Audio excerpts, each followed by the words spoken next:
på biblioteket. Hej! Hej! Är du på biblioteket ofta? Ja, jag kommer hit varje vecka.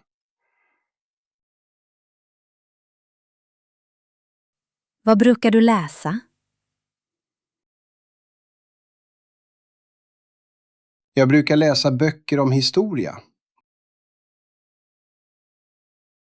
Och du?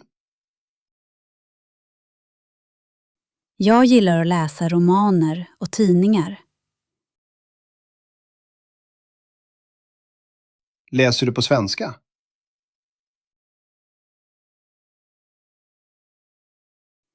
Ja, jag försöker läsa på svenska varje dag.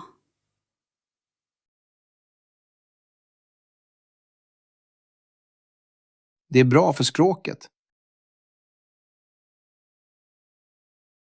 Precis.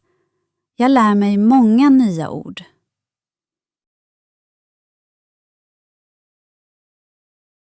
Har du lånat några böcker idag?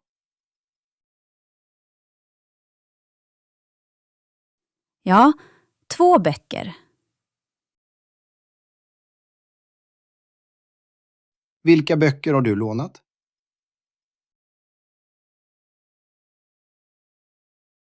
En bok om matlagning och en deckare.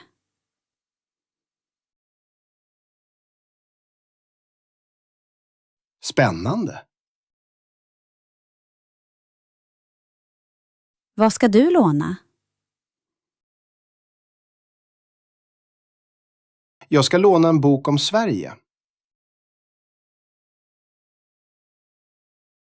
Tycker du om att laga mat? Ja, mycket. Jag provar gärna nya recept.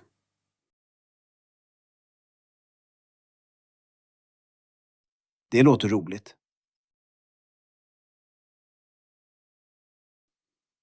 Ja, det är det. Hur länge brukar du stanna här?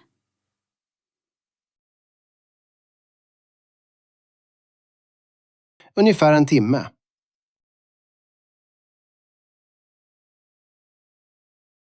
Jag också.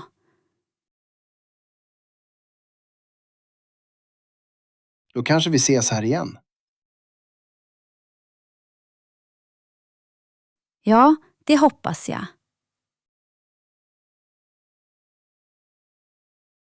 Ha en trevlig dag.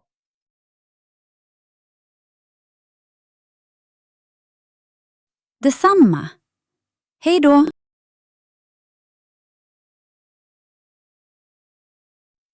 Hej då!